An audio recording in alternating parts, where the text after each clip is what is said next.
Grabe, sobrang saya ko. Thank you, thank you.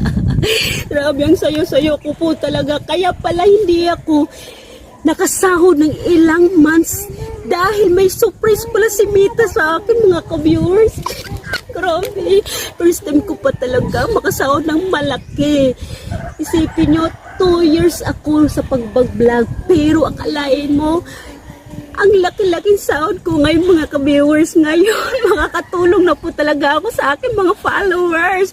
At siyempre, unahin ko yung pamilya ko, lalong-lalo na yung mama ko. Bibili ako ng maintenance, lahat ng gamot na iinumin ng mama ko. Tapos, siyempre, papagamot ko yung mama ko. Kailangan maano yung mata niya kasi yung dalawang mata niya, hindi na talaga gaano makakita, malabo na talaga yung mata niya. Dahil pangarap niya na makakita pa siya. Siyempre pagbibigyan ko yun habang nabubuhay pa ang ating magulang. Siyempre pag may pera, kailangan tuparin natin ang pangarap nila, di ba? Kaya grabe talaga mga ka-viewers, hindi ko kalain.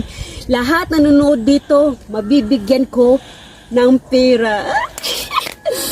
Alam nyo ba? Kung magkano ang sahod ko, ayun o, ito, laki-laki. Laki na mga ka-viewers. Kita-kita nyo yan? Yan ang sahod ko mga ka-viewers. Grabe, salamat talaga. Hindi ko na alam kung anong bibilhin ko pa talaga. Grabe, makakatulong ako sa mga kapwa kong mahihirap na yung hindi makakain, yung wala talagang pera nga pambili ng bigas. Siyempre, alam nyo, nadaanan ko na yan eh. Noon at hanggang ngayon, ganun pa rin. Kaya, ito lang advice ko sa mga kapwa ko content creator na laban lang, huwag kayong susuko. De makakaranas din kayo ng ganitong sahod na katulad nito. O, di ba?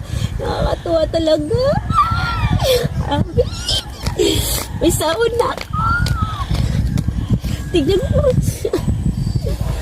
Hindi, grabe, sobrang saya-saya ko talaga. Hindi ko na alam ang gagawin ko. Kaya maraming salamat po sa lahat ng aking mga followers na andyan lagi nagsusuporta.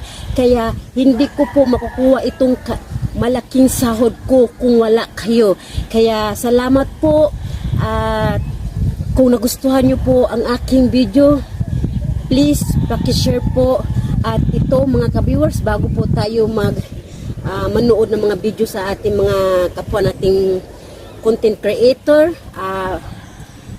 bago mag-react, comment at share, syempre panoorin nyo muna